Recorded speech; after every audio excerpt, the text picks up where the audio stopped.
ओम शांति शांति शांति ओम। मित्रों, अभी पूर्व वीडियो में आपने सुना कि जातिवाद किस प्रकार से हिंदू समाज को डस रहा है और मैंने सुझाव दिया कि इस जातिवाद रूपी विषैले नाग के फन को कुचला जाए। आज हम इस पर विचार करेंगे, इस जहरीले नाग को, इस विषैले सर्प के फन को कैसे कुचला जाए। देखिए, जातिवाद इतना भयानक रोग है, इसको समाप्त करने के लिए भारत के बड़े बड़े महापुरुषों ने एड़ी से चोटी लगा दिया।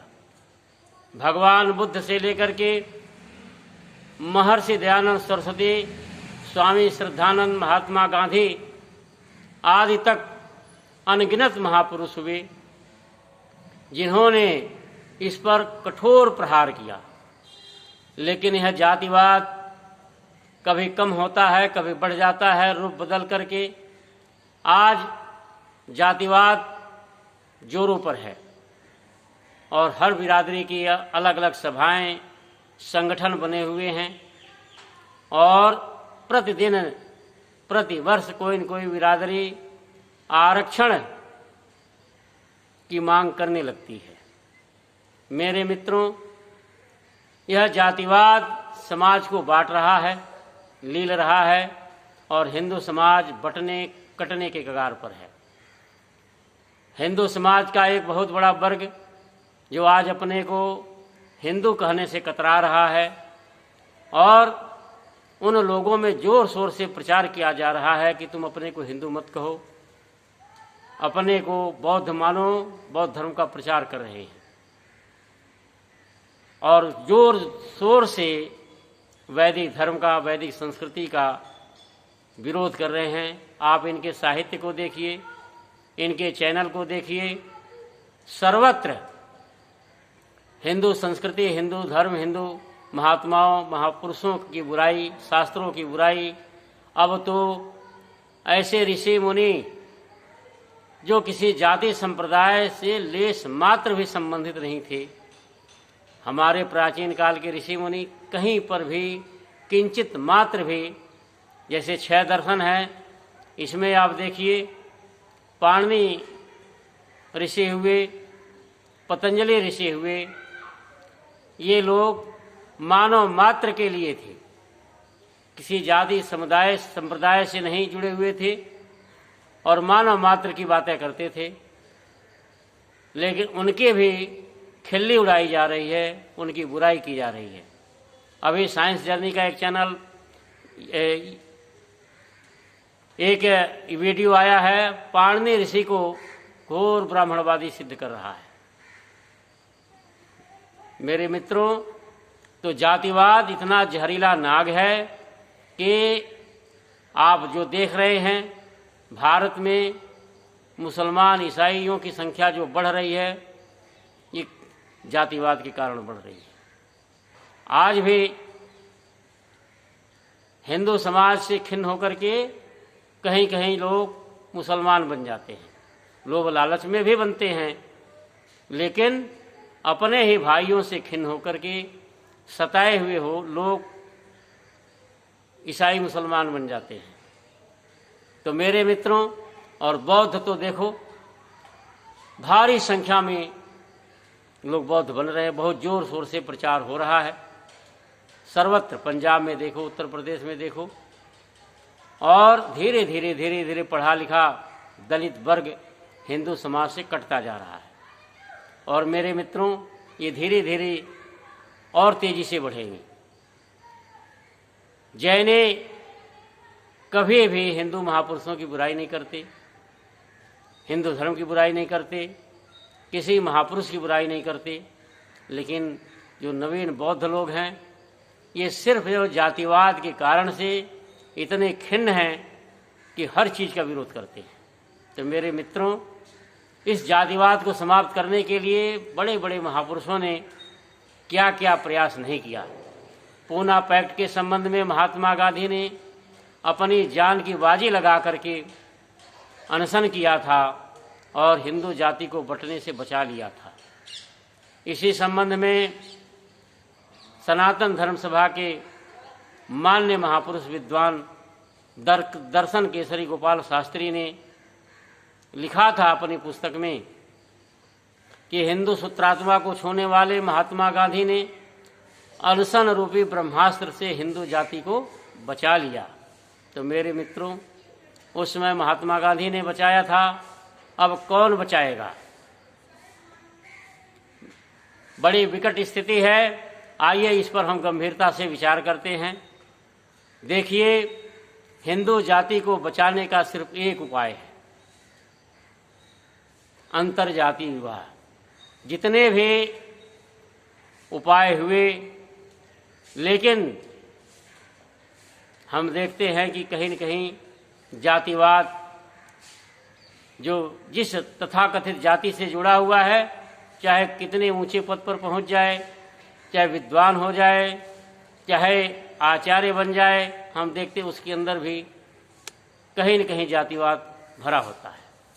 मेरे मित्रों, बहुत कम लोग ऐसे मिलेंगे जो निष्पक्ष होकर के और गुण कर्म स्वभाव वैदिक धर्म के अनुसार वर्ण व्यवस्था को मानते हो। नहीं तो हर व्यक्ति जिस जाति से जुड़ा हुआ है वह उसी जाति का पक्ष लेता है। अपने बच्चों का विवाह संस्कार भी चाहे भले ही गुण कर्म स्वभाव न मिलता हो, फिर भी लड़की का या चाहे लड़के का अपने ही बिरादरी में शादी करने की कोशिश करता है।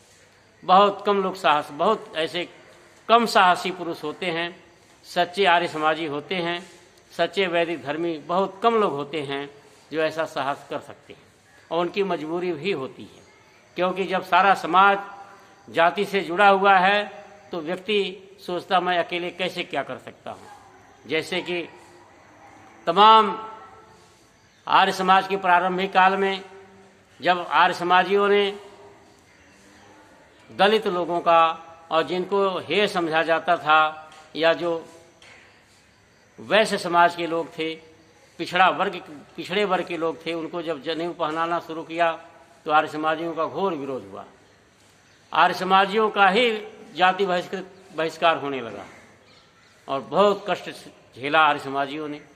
लेकिन जो सच्चा देशभक्त होता है, सच्चा समाज भक्त होता है, सच्चा मानवतावादी होता है, सच्चा वैदिक भक्त, वेद को मानने वाला होता है, ऋषि दयानंद का जो भक्त होता है, वह निश्चित रूप से इसका जो घोर विरोध करेगा, कष्ट भी उठा करके। और आर्य समाजियों ने उल्टी गंगा बहा के दिखा दी।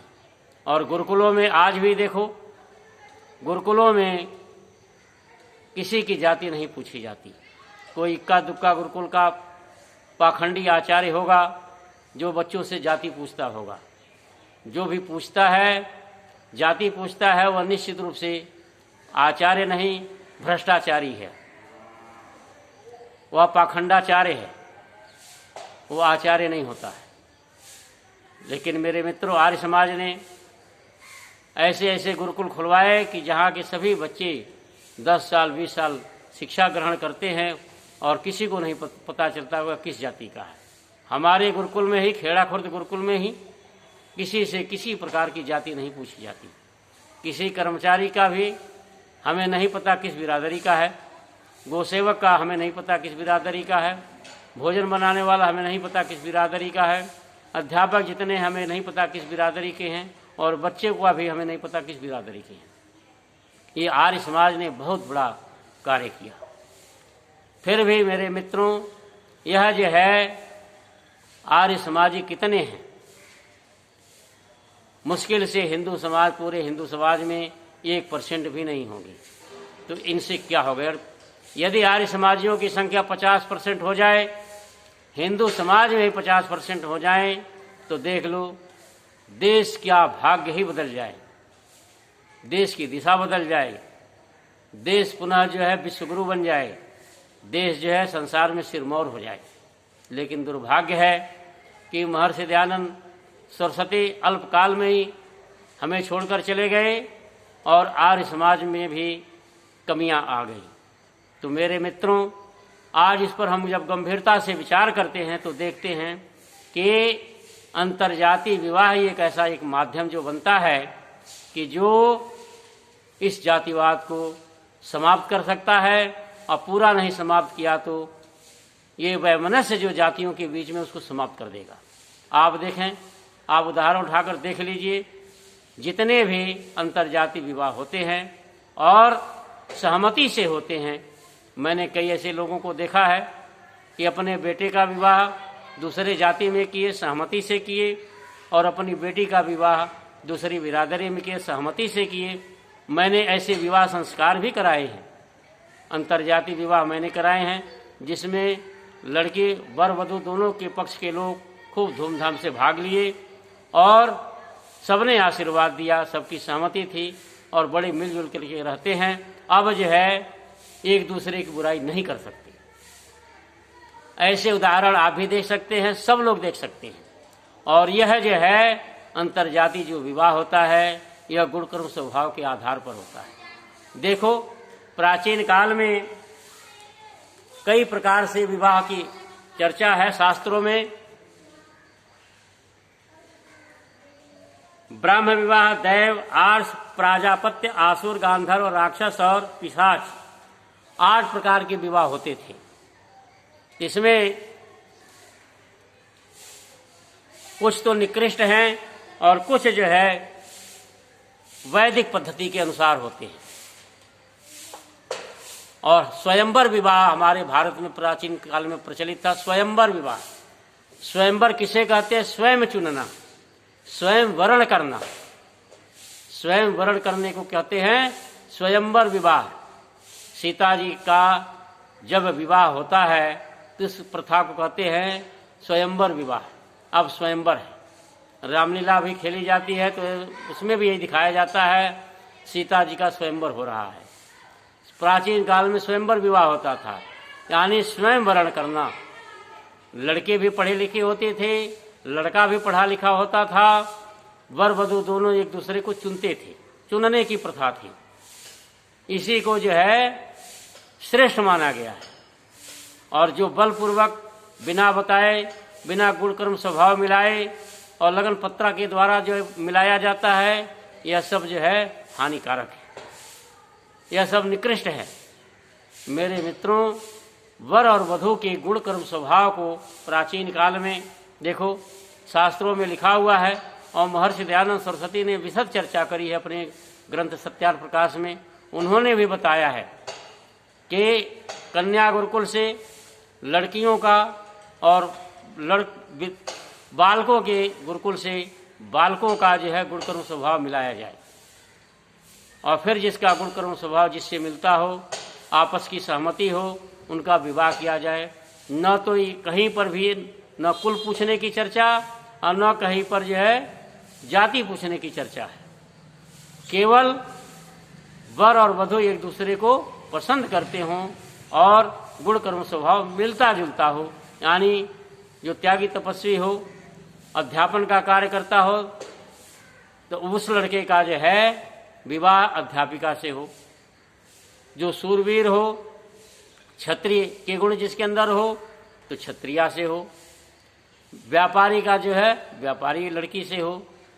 और शूद्र का विवाह जो है, जो पढ़ने में कमजोर है, सेवा का कार्य करता है। हर गुरुकुल में, हर विद्यालय में शूद्र बनते हैं। ऐसा नहीं कि जो है जो बाबा भीमराव अम्बेडकर को मानने वाले लोग हैं वे लोग गुरुकुल चला रहे हों, स्कूल चला रहे हों, आधुनिक विद्यालय चला, वहाँ सब पढ़ लिख करके विद्वान बन जाते हैं। ऐसा नहीं है।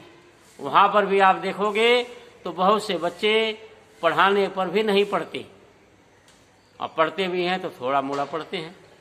वे जो है 10वीं भी नहीं पास कर पाते, तो क्या उनको कहोगे? तुम उनको वैज्ञानिक कहोगे? उनको जो है गुरुजी कहोगे? क्या उनको व्यापारी कहोगे?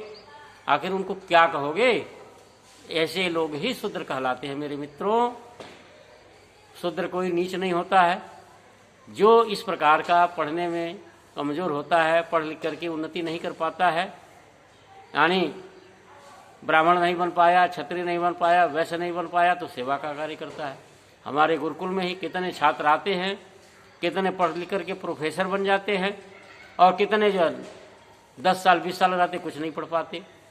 सारी सुख सुविधाएं मिलने पर भी वे पढ़ाने पर भी नहीं पढ़ते, फिर अंत में जो है गोसेवक बनते हैं, वो छोटा मोटा कार्य करते हैं, तो शूद्र बन गए। ऐसे मैंने देखा है जो तथाकथित ब्राह्मण परिवार से आए वे शूद्र बन गए और गोबर उठा रहे हैं। तो मेरे मित्रों, तो इस प्रकार से विवाह संस्कार जो है, विवाह गुण कर्म स्वभाव लड़का लड़की का मिला करके और उनका आपस में सहमति हो, उनका विवाह होना चाहिए। तो जो अंतर्जातीय विवाह होता है, बहुत से ऐसे लड़के हैं लड़कियां हैं कि जो अपने बिरादरी में उनके गुण कर्म स्वभाव का लड़का लड़की नहीं मिलते हैं, तो दूसरी बिरादरी में मिल जाते हैं और वे शादी कर लेते हैं। तो लोग जो विरोध करते हैं, फिर वे कोर्ट का दरवाजा खटखटाते हैं, कोर्ट उनको जो है उनकी शादी कराता है, फिर शादी हो जाती है। और बहुत से समझदार माता पिता होते हैं, सहमति से शादी करा देते हैं, तो वे जो है सुखी रहते हैं। आज जो विरोध करता है तो कहीं न कहीं जो है दुर्घटना घट जाती है, फिर जो है लड़का लड़की से हाथ धो बैठते हैं और खुद जेल की हवा खाते हैं। तो मेरे मित्रों, हिंदू समाज को सिर्फ बचाने का एक सबसे बड़ा माध्यम है, और भी उपाय हैं। गुरुकुल खोले जाएं, आपस में सहमति से हर सभा में ऐसी सभा बनाई जाए कि जिसे हर बिरादरी के लोग शामिल हो। तो देखो, ये अंतर्जातीय विवाह अगर शुरू हो जाएगी तो कौन कैसे विरोध करेगा। अगर मान लीजिए एक जो है किसी बिरादरी का है और दूसरी बिरादरी उसने शादी कर ली, लड़की आ गई दूसरे बिरादरी की, तो कैसे उसकी बुराई कर सकता है। और उस बिरादरी वाले उसकी बुराई कैसे कर सकते हैं, नहीं कर सकते।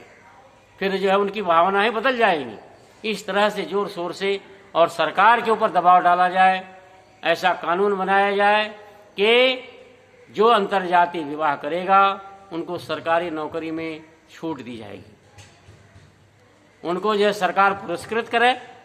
जिस प्रकार से अभी देखो दुर्घटनाएं होती थी, सड़क पर दुर्घटनाएं होती थी, लोग वीडियो बनाते थे। क्या करते थे, वीडियो बनाते थे। कोई हॉस्पिटल नहीं पहुंचाता था।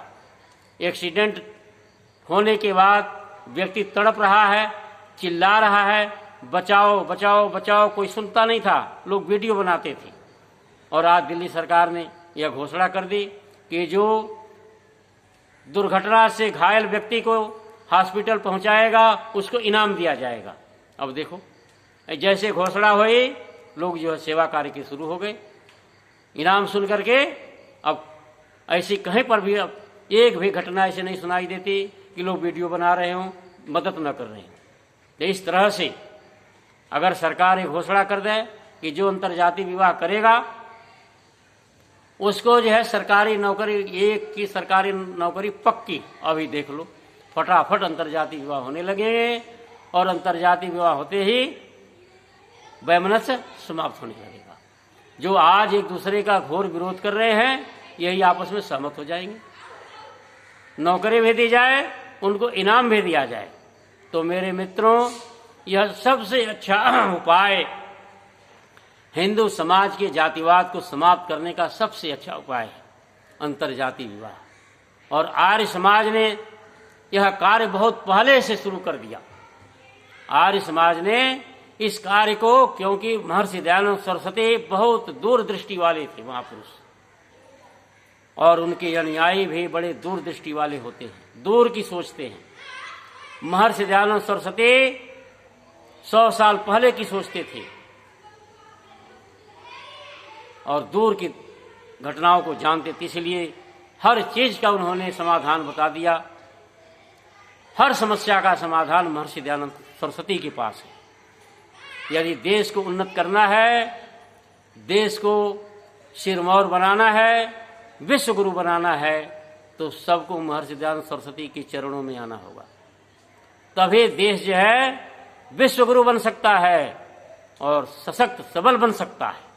नहीं तो आज देखो, चलो आर्य समाज की इच्छा नहीं पूरी हुई, महर्षि दयानंद की इच्छा नहीं पूरी हुई, आर्य समाज 1% पर भी नहीं रहे, कहीं नहीं है। क्या आज हिंदू समाज बच रहा है? जो भी संगठन हिंदू समाज के रक्षक बनते हैं, सबल हैं, सशक्त हैं, क्या वे आज बचा सकते हैं हिंदू समाज को? आज क्यों जो है विभेद, खाई बढ़ती जा रही है? चलो आर्य समाज फेल हो गया, लेकिन तुम तो फेल नहीं। तुम्हारे पास सत्ता है, तुम्हारे पास सब कुछ है, शक्ति है, जनता है, सब कुछ है। जरा हिंदू समाज को जोड़ के दिखा दो। तुम नहीं जोड़ सकते, यह सिर्फ आर्य समाज जोड़ सकता है। महर्षि दयानंद सरस्वती इस खाई को पाट सकते हैं। तो मेरे मित्रों, यदि देश को बचाना है, समाज को बचाना है, हिंदू समाज को अल्पसंख्यक होने से बचाना है और देश में सुख शांति हो, सब लोग मिल करके रहें, भाईचारा हो, मानवता हो, सर्वत्र प्रेम हो, तब अंतरजातीय विवाह को बढ़ावा दो और सरकार से ऐसे कानून बनवाए जाएं, दबाव डाला जाए कि सरकार ऐसे लोगों को, चाहे लड़की को या लड़का को, सरकारी नौकरी दे या उनकी आर्थिक सहायता अच्छी तरह से की जाए। तो देख लो, धड़ल्ले से जो है अंतरजातीय विवाह शुरू हो जाएंगे। सब इधर उधर खोज करके अंतरजातीय विवाह करेंगे और वैमनस्य दूर हो जाएगा। तो मेरे मित्रों, आइए हम सब लोग, देखो आर्य समाज के एक बहुत बड़े विचारक नौजवान राहुल आर्य हैं, मैंने उनका भी एक वीडियो सुना, उसमें भी वह कह रहे कि यदि हिंदू समाज को बचाना है तो अंतरजातीय विवाह शुरू करो। तो मेरे मित्रों, यह आर्य समाज बहुत पहले से शुरू कर चुका है, आज की बात नहीं है। आर्य समाज बहुत पहले से इस कार्य को शुरू कर चुका है, इसको बढ़ावा देता है। लेकिन मेरे मित्रों, खेद की बात है, हिंदू समाज जो है इसको नहीं अपना रहा। और जिस दिन हिंदू समाज अपना लेगा, उसी दिन जो है वैमनस्य दूर होगा और सब लोग मिलकर के रहने लगेंगे। इतना कह अपनी वाणी को विराम देता हूँ।